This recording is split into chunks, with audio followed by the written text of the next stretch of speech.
정가가 13,000원 했던 책이 절판되고 나서 현재 85,000원 하는 책이 있습니다. 과학자가 나서서 이 책이 진실이라고 외치는 책입니다. 어느 한 농부가 외계인에 의해 9일간 우주여행을 했다고 주장하는 책이 그 주인공인데요. 그리고 과학자들과 저자는 생방송 토론까지 했었습니다. 외계인과 함께 9일간의 우주여행이 정말 사실일까요? 그 사실의 진위 여부는 솔직히 모르겠습니다. 저자는 사실이라 주장하고 저자를 믿는 사람들 또한 제법 수가 되며 책 또한 전 세계 번역판으로 출간되기도 했습니다. 그리고 한번 책을 읽고는 말도 안 되는 소리라고 생각하다가 다시 생각해보니 이게 만약 진실이라면 이라는 생각에 2번을 읽었습니다. 이제 콘텐츠를 쓰면서 3번 읽게 되겠네요. 만약 이 책을 처음 접하시게 되면 정말 그럴지도 모른다는 생각을 하실지도 모르겠습니다.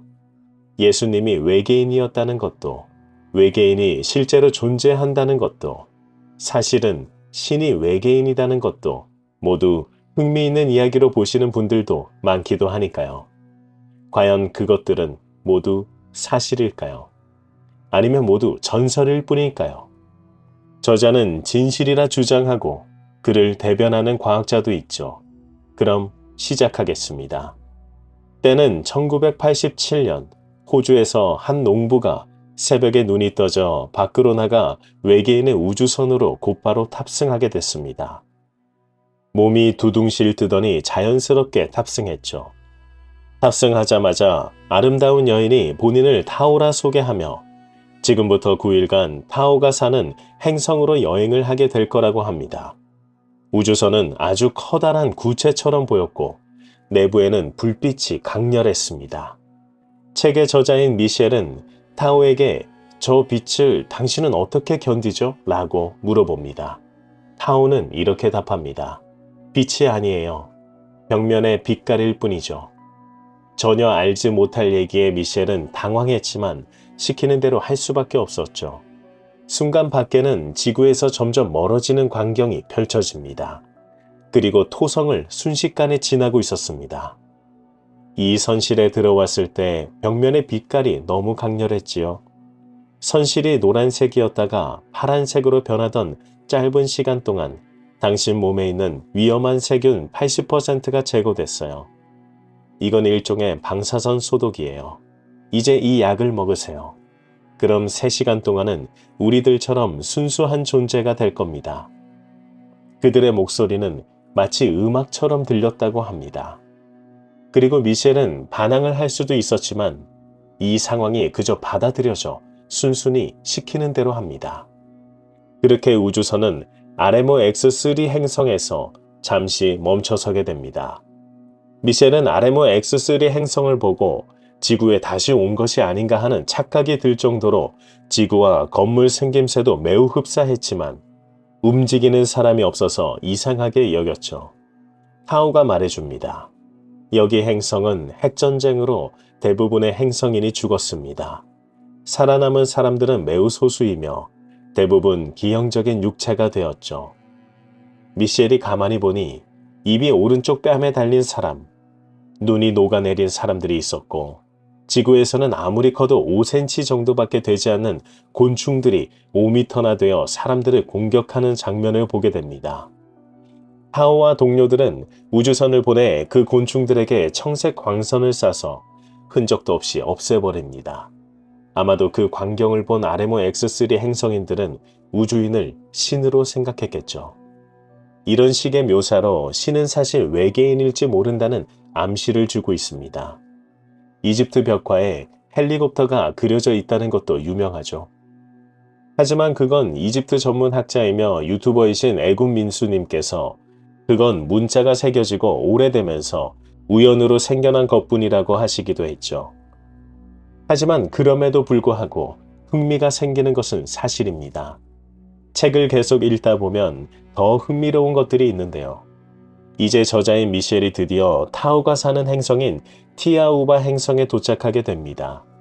거기서 원로들을 만나게 된 미셸은 숫자 9와 얽혀있는 우주의 법칙, 인류가 추구해야 할 목표, 즉 창조자가 인간을 만든 이유, 그리고 인간 내면에 구성되어 있는 자아에 대해서도 듣게 됩니다.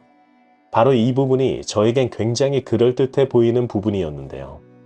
이제 하나씩 책에 나온 내용을 소개해 드릴게요. 먼저 숫자 9와 우주의 법칙입니다. 이 부분은 책에서 원로가 말하는 걸 그대로 읽어드리겠습니다.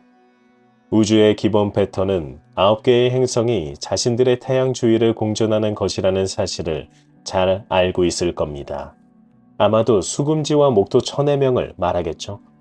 이런 항성들 9개는 더 큰 항성 주위를 공전합니다. 후자의 큰 항성은 전자의 9개 항성과 각각에 부속된 9개의 행성의 공전 중심인 셈이지요.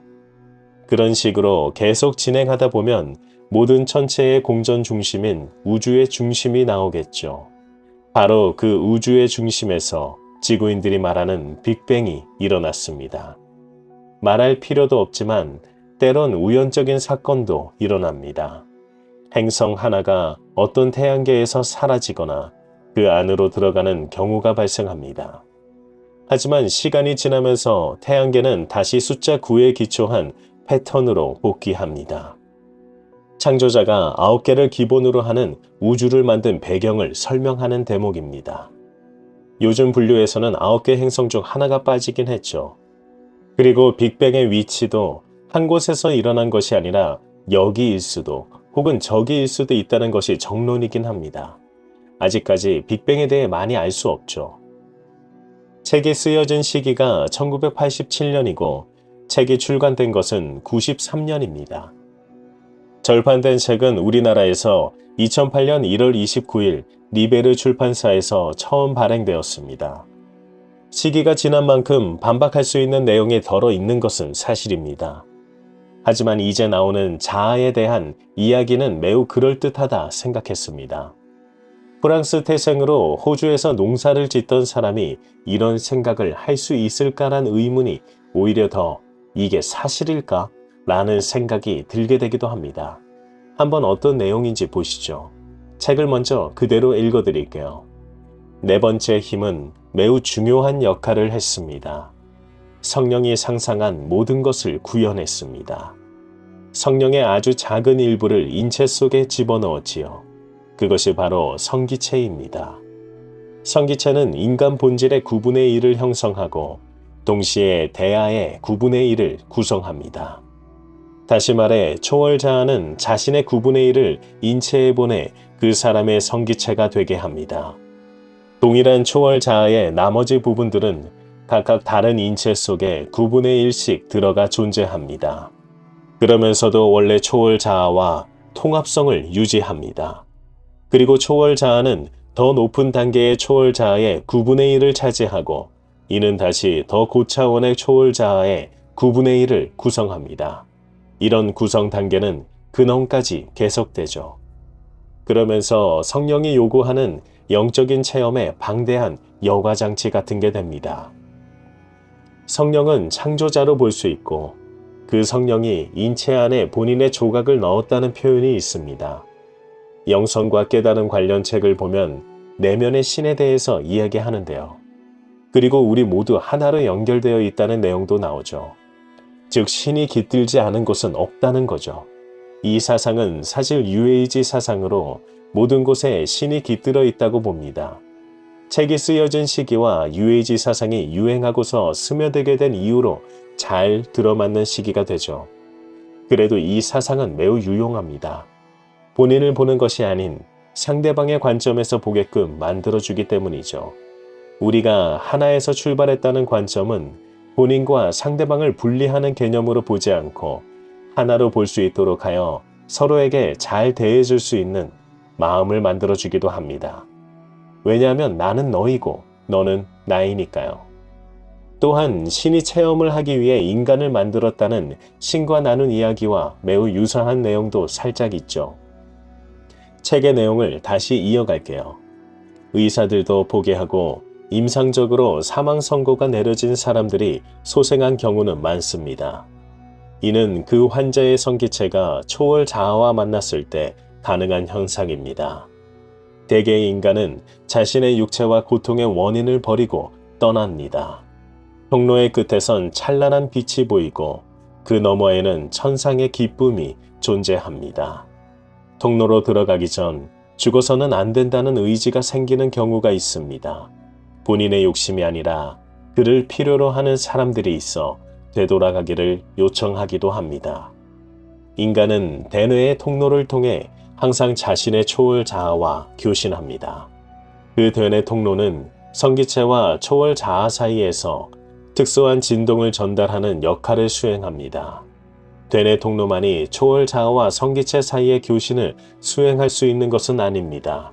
잠자는 동안 초월 자아는 성기체를 불러들여 지시사항이나 아이디어를 전달하고 때론 특정한 방식으로 성기체를 혁신하기도 합니다.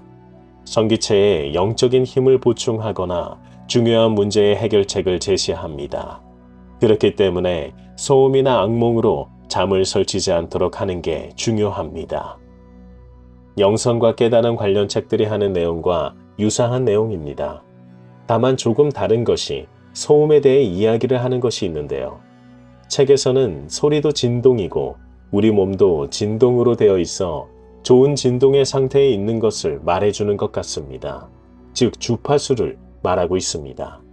좋은 주파수를 가진 사람은 확실히 좋은 것을 끌어들입니다. 그건 눈에 보이지 않지만 경험해 보셨을 겁니다. 기분이 좋은 날에는 운이 좋은 일이 생기기도 합니다. 경험 있으시죠?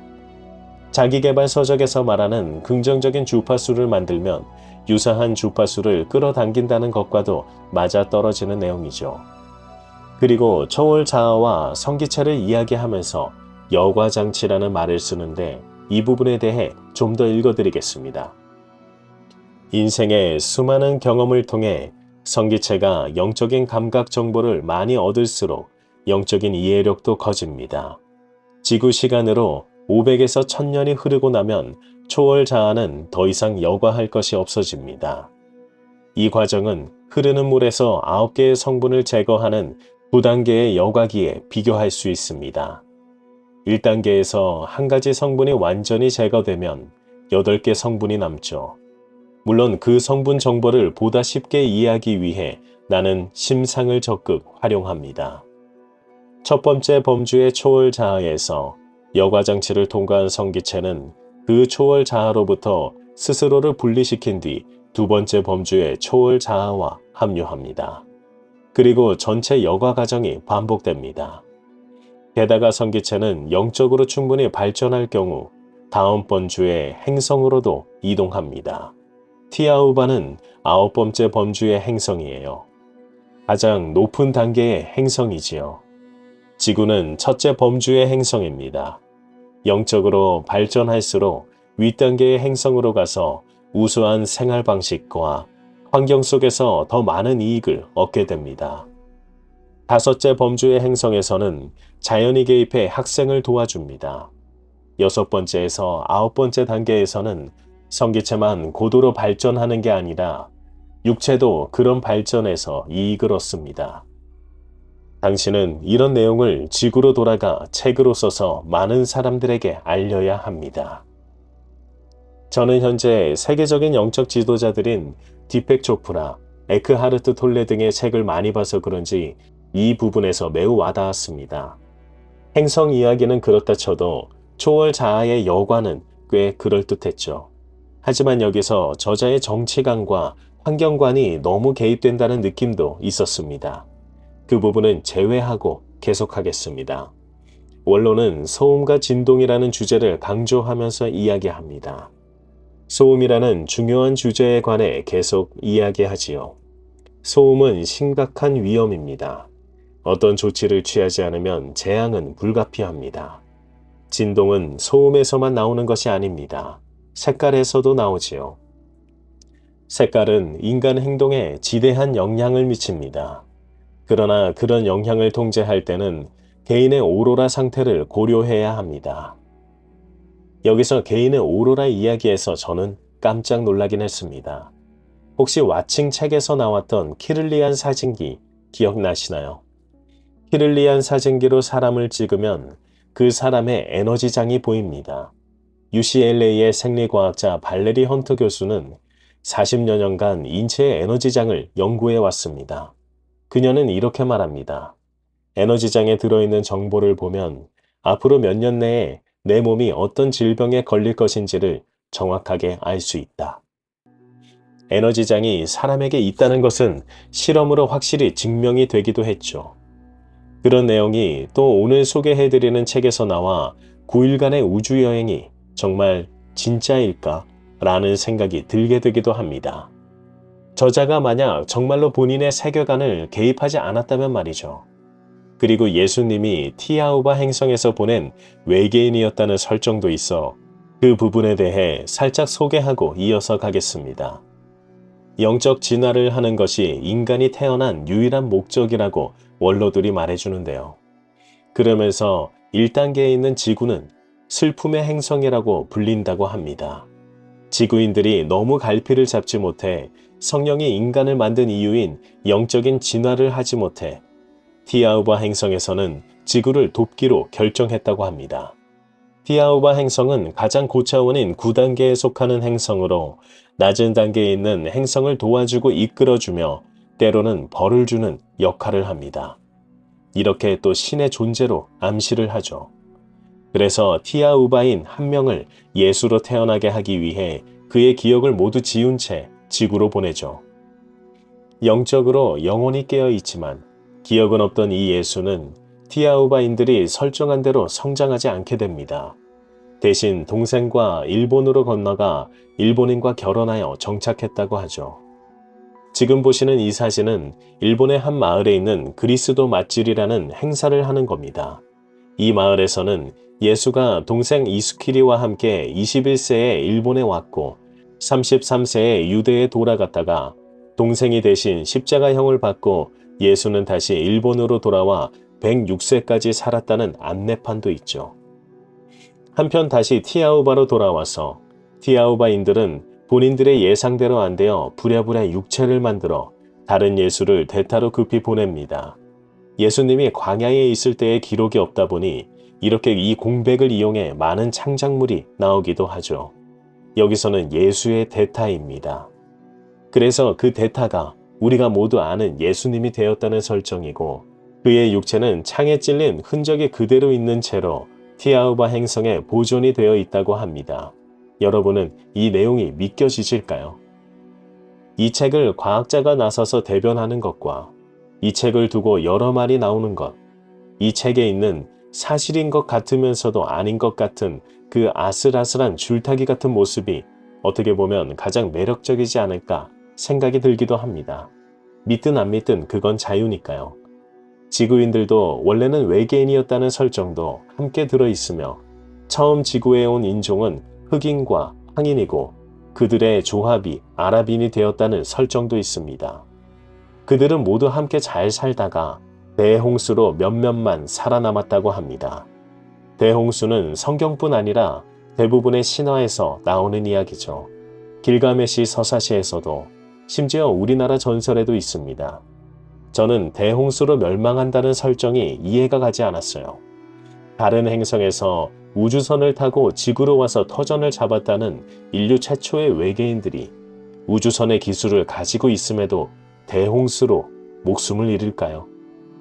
시간이 너무 많이 지나서 우주선의 기술을 잊은 걸까요? 이 부분에 대해 책에 나와 있는 부분을 그대로 읽어드릴게요.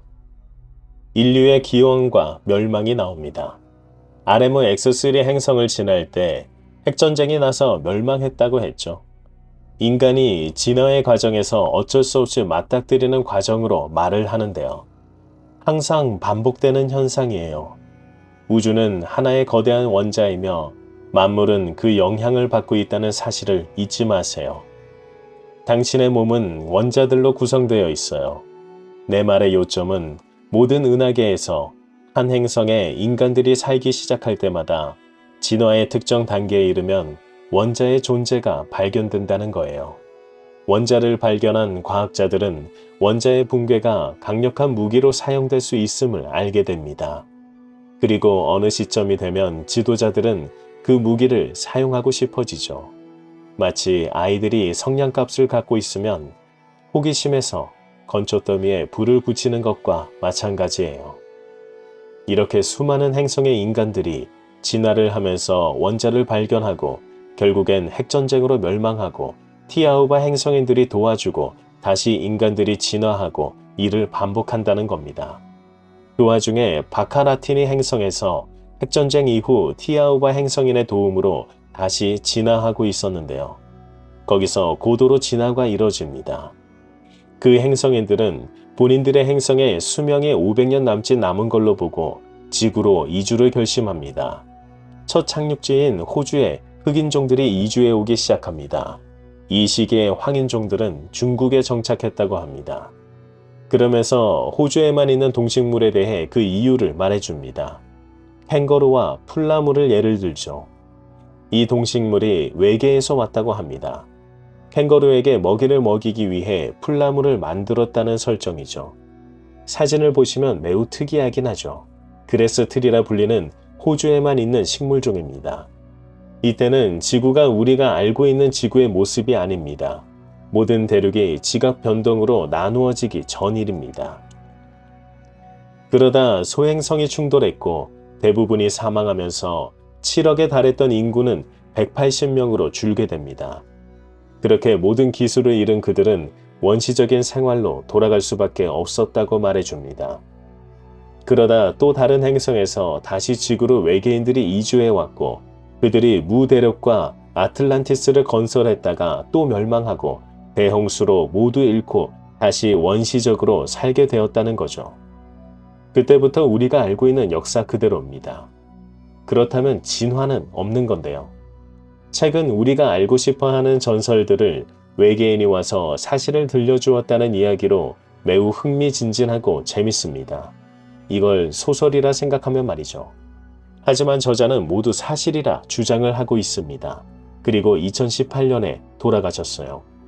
그의 책을 대변하는 과학자는 유튜브를 운영하고 책과 관련된 사이트를 운영하고 있기도 합니다. 저는 재미있게 보면서도 때로는 이건 좀 아니지 않나? 라는 생각이 들기도 하면서 본 책이었습니다. 이 책도 구독자님께서 마인드무비를 신청해 주시면서 요청을 하신 건데요. 채널 회원이 되시면 듣고 싶은 책을 요청하실 수 있습니다. 다음 편은 어포메이션의 저자 노아 세인트 존이 디펙 초프라의 책과 함께 공부했다는 캐서린 폰더의 책 부의 법칙입니다. 15가지의 법칙을 설명하고 있는데요. 다음 편도 많이 기대해 주세요.